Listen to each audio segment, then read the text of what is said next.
I remember getting in the car with Tex and Tex Watson and my other two co-defendants, three co-defendants actually.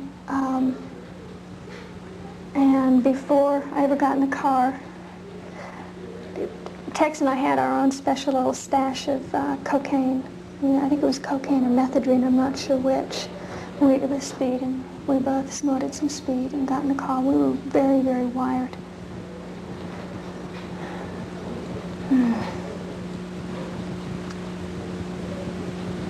And we drove to the house with instructions to kill everyone in the house. From Charlie? Yeah.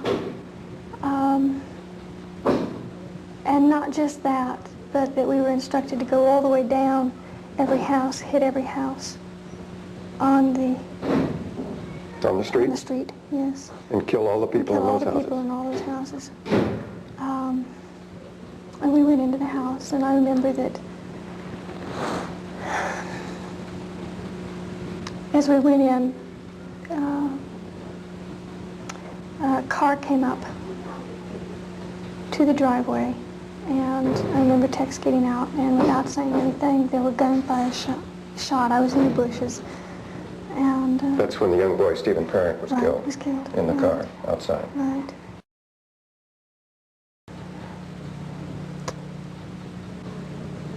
The people in the house were all brought into the living room and tied up, and I remember that Wojtek Wachowski, I believe is his name, I had tied his hands with a towel and then was instructed to kill him. And I raised the knife that I had in my hand, and I couldn't put the knife down. I couldn't bring it down. It was just as though there was a force there that held my wrist, and I couldn't move. And as he saw that I couldn't move, then he very easily undid the ties, the towel that I'd tied his wrist with, and he and I began to fight. And I remember I was screaming for help, and he was screaming for help, and then Tex came and helped me, and I was left to sit and watch Sharon Tate. And about that time, all I can remember seeing is people just scattering in different places and running in different places, and I was left sitting with Sharon Tate, and she was talking to me, and I remember that I had absolutely, I felt nothing. I felt absolutely nothing for her as she begged for her life and for the life of her baby. And Jesus. I remember when we first went in, one of the people said, "Who are you?" And Tex said, "I'm the devil, and I'm here to do the devil's business." And I remember that in my conscience, it's so alive in me, even just recalling it. I remember that I had gone so far and there was no turning back. Even if I had wanted to run, even if I had wanted to leave, I couldn't. It was like I was caught in something that I had no control over. I had absolutely no say-so as to what was happening there. I was just like a tool in the hands of the devil, is the only way I can put it. And I believe that it was by the grace of God that my hand did not go down with that knife on Wojtek Wachowski's chest. I believe that... Well, who did kill those people? That night? Yeah. Tex. You'd have to understand what acid does to the mind in order to understand how a person can get confused behind drugs. And I would take a thesis, writing a book on what LSD can do to the mind. But it was powerful enough to keep you in a fog for all those years, even after you stopped using. I used to think that you came down off an acid trip after 12 hours. That's not true. Every time you take LSD, you rises or expands, and the moral fiber of your character, which is put in you, or when you grow up, everybody grows up with different morals according to their culture. Okay, when you take acid, your mind expands beyond these moral characteristics and your concepts of right and wrong. So you step out beyond those bounds, and when you step out beyond those bounds, the imagination begins to take over. And the imagination can be a very deceitful thing. It's a fantasy.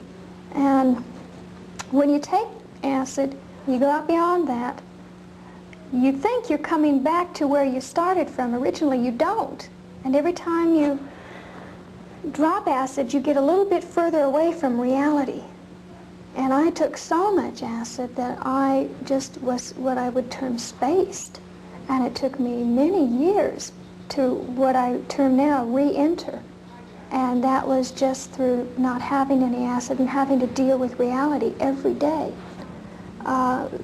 You take away a person's conscience of right and wrong by telling them when they're under LSD or any mind-expanding drug, there's no such thing as guilt.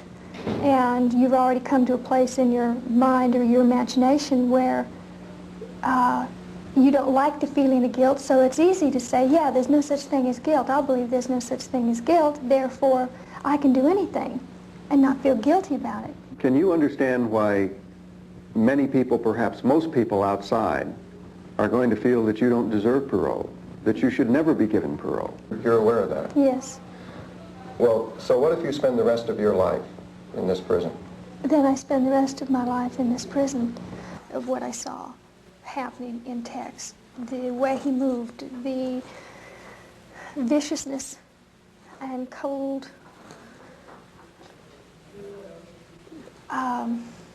It was just like seeing somebody go crazy with more power than I've ever seen anybody. I don't think he was in control of himself. I think that he was in control of, in their own human strength, could do what Tex did. Well, Charles Manson was in control of him, right? Yeah, as far as giving orders, but I don't think Charles Manson's mind was in control of Tex's mind that night. I think that it was a higher power than that. Charlie's human too, you know, and his mental powers are just as limited, maybe not as limited as other humans, but that there was an evil force in control of Tex that night. Well, it was in control of all of you, obviously. He did things that, you've heard stories, I'm sure, of people who have lifted up cars off of other people, how they have superhuman strength. Well, Tex had that kind of strength that night. But not for good, it was for evil. So it was harming and hurting people. Just kill those people. And then I've heard later that he has said himself that he was responsible for all the deaths. At the Tate House? At the Tate House, yes. Are you trying to lay the blame off on him? No. No. Then what do you think is the point of this?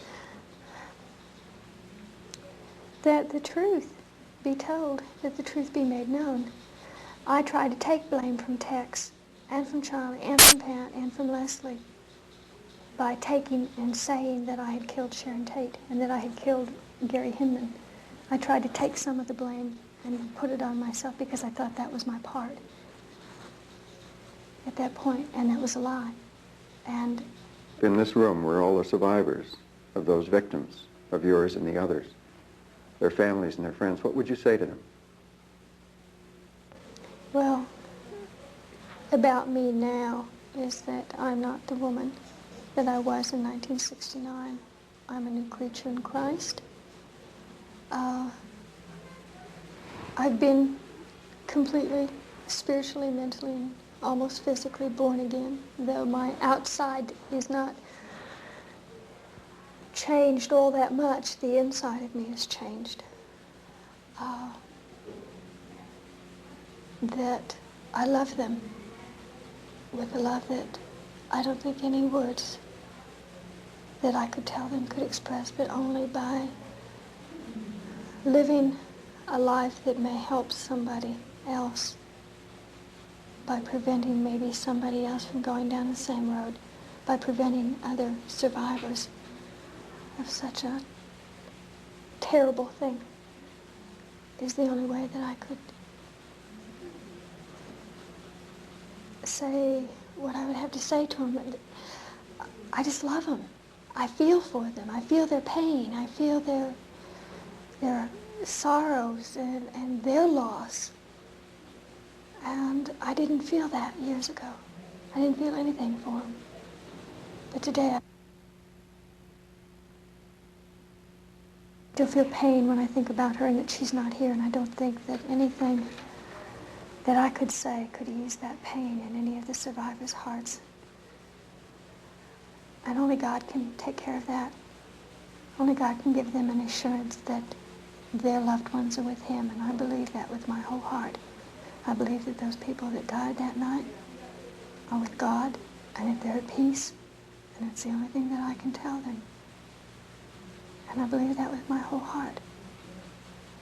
And that by the grace of God, the survivors will also see their loved ones again one day.